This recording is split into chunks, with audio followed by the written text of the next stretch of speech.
Para entendermos a origem da natureza dos anjos, a gente tem que mentalizar e entender o que é Deus. Deus, para ser entendido, a melhor maneira que existe é a gente mentalizar sobre o espaço. O espaço, ele existia antes do universo existir. O espaço é aquilo onde o universo está colocado. E quando não existir mais nada, o que vai sobrar é o espaço. Então, o espaço, meditar sobre ele, representa então um entendimento do próprio eterno.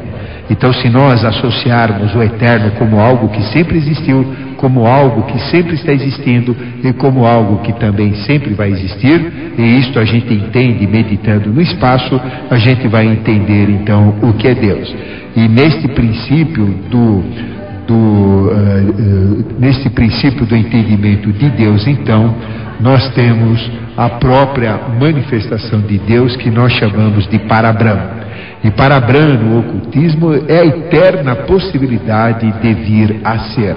É uma possibilidade contínua de permitir com que algo que não é passe a ser, que o não ser passe a ser, que a não existência passe a ser existência, e neste princípio então existe o germe no ovo, que é um ponto onde começa toda a manifestação. E para entender agora as hierarquias angélicas, nós temos que partir da matemática divina. E a matemática divina, ela é conhecida pela expressão 7 elevada à potência x. E se nós formos dando valores para x, não é? Nós vamos entender então todo o processo de crescimento, de surgimento das hierarquias divinas, das hierarquias angélicas. Então, se a gente der nessa expressão 7 elevado à potência x, o valor de x igual a 0, ou o valor 0 para x, nós temos 7 elevado a 0 igual a 1. Então, esta primeira expressão matemática, 7 elevado a 0 igual a 1, porque qualquer número elevado a 0 na matemática vai dar 1, sempre é unidade. Então, 7 elevado a 0 igual a 1. Isto significa que do zero, que do nada, surgiu o 1, surgiu o Deus Uno, surgiu Deus.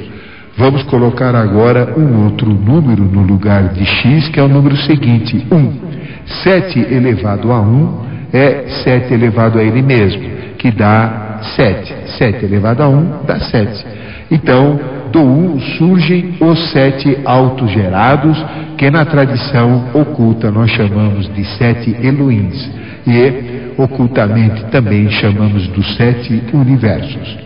Depois, mudando o número, no lugar de x, colocamos agora 2. É 7 elevado à segunda potência, ou 7 ao quadrado. Isso vai dar 7 vezes 7 igual a 49.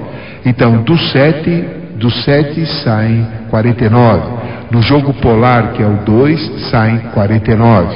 E se nós fizermos a redução teosófica do número 49, nós temos 9 mais 4, 13. Então, 13 é o arcano da morte, que nós sabemos que é o arcano da vida. Então, é a própria manifestação da vida.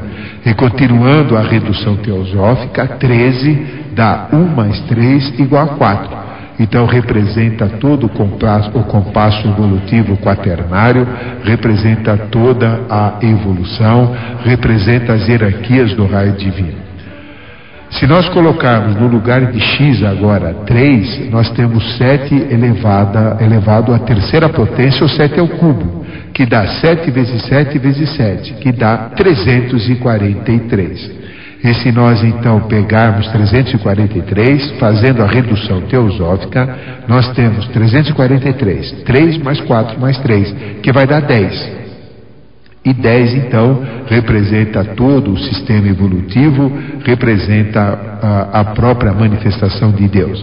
E fazendo a redução teosófica de 10, 1 mais 0 dá 1. Então, representa o próprio Pai, representa o universo. Unidade verso o verso da unidade. Então, as hierarquias angélicas já surgem ou surgiram no início da própria manifestação. São os 7 Elohims que se dividem cada Elohim mais em 7 seres, dando origem a 49 hierarquias do raio divino.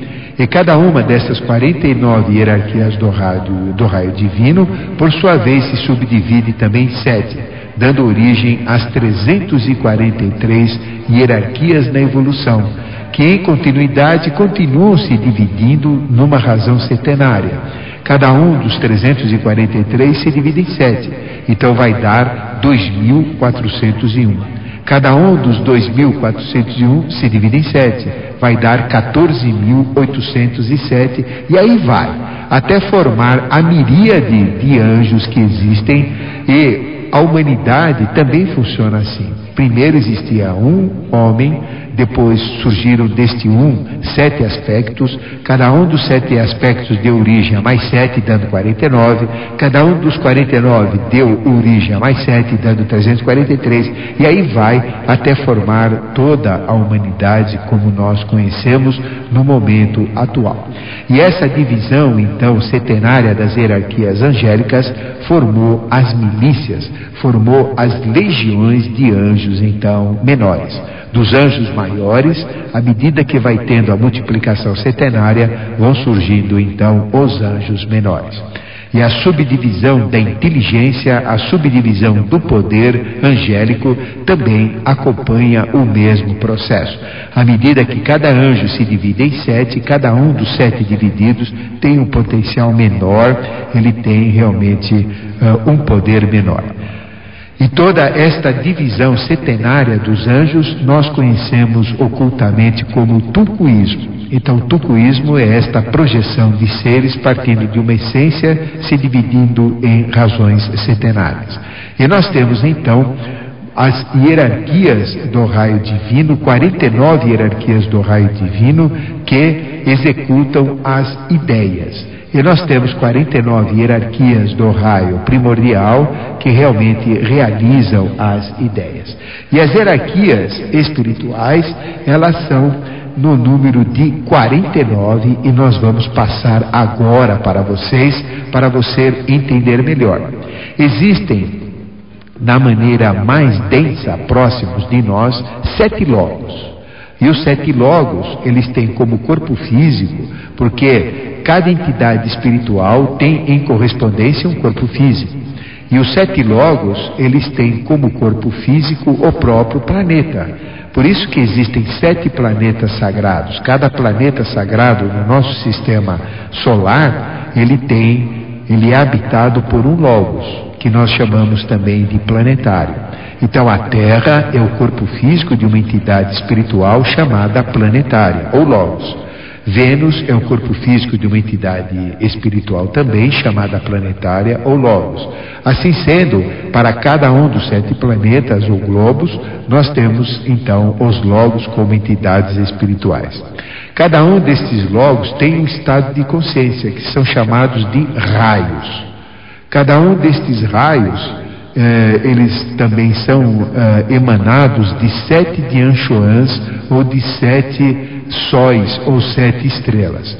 O sol físico que a gente tem representa o corpo físico de uma entidade espiritual chamada Dianxuan. E Dianxuan significa Senhor da Luz. Cada Dianxuan tem também um estado de consciência. Então existem as 7 Shaktis. E as 7 Shaktis representam estados de consciência dos Dianxuans. Cada Shakti, por sua vez, as 7 Shaktis, elas são emanadas de 7 construtores maiores. E os 7 construtores maiores, cada um deles tem como corpo físico um sol chamado espiritual. E cada um destes 7 construtores maiores tem um estado de consciência que são 7 anjos diante do trono. Não é? E cada 7 anjos diante do trono emanam então de 7 anjos da presença. Ou seja, repetindo melhor, a entidade espiritual que tem como corpo físico o próprio planeta, nós chamamos logos ou planetário. Então existem 7 planetas, 7 logos. E existem 7 estados de consciência que inspiram estes planetários, são chamados 7 raios. Depois nós temos 7 Dianxoans, que são as entidades espirituais que têm como corpo físico estrelas, o nosso Sol mais 7 estrelas. O estado de consciência dessas hierarquias são 7 Shaktis. Depois tem os construtores maiores, que são as entidades espirituais que têm como corpo físico um enorme Sol, chamado Sol espiritual. Então existem 7 sóis espirituais. E eles têm um estado de consciência que são 7 anjos diante do trono. E este estado de consciência é emanado de 7 anjos da presença. Então, repetindo tudo isso, 7 logos, 7 raios, 7 Dianxoans, 7 Shaktis, 7 construtores maiores, 7 anjos diante do trono e 7 anjos da presença representam as hierarquias do raio divino. E os corpos físicos deles, o que são respectivamente? São planetas, são sóis espirituais e sóis centrais. Então, esta é uma hierarquia muito sutil, enorme, poderosíssima.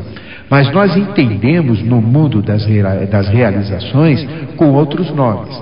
Estas hierarquias que eu falei são as hierarquias que criam por ideias tudo o que vai acontecer. São hierarquias inspiradoras, hierarquias do mundo das ideias. Vamos falar agora das hierarquias do mundo das realizações, aquelas que realmente realizam. Nós temos o reino mineral e dos reinos de vida nós temos o vegetal, o animal e o hominal, não é assim? Então nós temos 3 reinos de vida que nós chamamos de reinos com vida. Acima do homem, nós temos então a primeira hierarquia angélica, que são os anjos comuns como nós conhecemos. São os conhecidos anjos da guarda. E o homem pensa que o anjo da guarda só fica para guardar o próprio homem. Isto é um erro muito grande. Eles têm um trabalho intenso, eles guardam tudo, eles guardam o reino mineral, o reino vegetal, o reino animal, o reino hominal. Tem um trabalho realmente muito grande, eles não ficam apenas à nossa disposição, acompanhando a nossa vida mesquinha e sem graça. Então, acima do homem tem os anjos. Acima dos anjos, nós temos os arcanjos. E os arcanjos são aquelas entidades superiores a anjos que cuidam então de povos. Cada povo tem um arcanjo que cuida daquele povo. Acima dos arcanjos, nós temos os arqueus e os principados. Arqueus ou principados. E os arqueus ou principados são anjos que cuidam do tempo, da evolução ao longo do tempo. E todos estes anjos, arcanjos e arqueus ou principados, eles atuam diretamente sobre as experiências no planeta, no globo que a gente está. Acima destes arqueus, nós temos mais 3 tipos de anjos. Nós temos os exousiai, ou virtudes, conhecidos como virtudes. Exousiai, ou virtudes, são anjos que imprimem experiências de forma na manifestação. Acima dos exousiais ou virtudes, existem os dinameis ou potestades. E os dinameis ou potestades são os anjos que imprimem movimento. Por exemplo, a Terra não para de girar, a Terra não para de transladar, o Sol gira em torno dele, todos os planetas giram em torno dele, todos os satélites em torno dos planetas. Então, todos esses movimentos são provocados pelos dinameis ou potestades, que são os anjos do movimento. Acima dos dinameis ou potestades existem os quirotetes, ou dominações, que são os anjos da sabedoria. São aqueles anjos que representam altíssimos estados de consciência e que imprimem as ideias e que realizam tudo com alta sabedoria. Acima dos quirotetes nós temos mais 3 hierarquias angélicas, que são os tronos. Os tronos representam aqueles anciões. Nós temos no Apocalipse de São João os 24 anciões, ao lado, tendo ao meio a pedra de jaspe, e do lado o Cordeiro de Deus, que é o Cristo, com o livro Kamapa, o livro da vida. Então, aquilo nada mais é do que uma representação de tronos, que são anjos superiores da vontade, anciões que acompanham a evolução desde os primórdios dos tempos. Depois, acima dos tronos, nós temos os querubins. Então, querubins são anjos da harmonia, são espécies de vigilantes de toda a evolução. Normalmente, o querubim ele é visto com centenas, com dezenas de olhos, e é por isso que eles são chamados de anjos vigilantes, anjos da harmonia.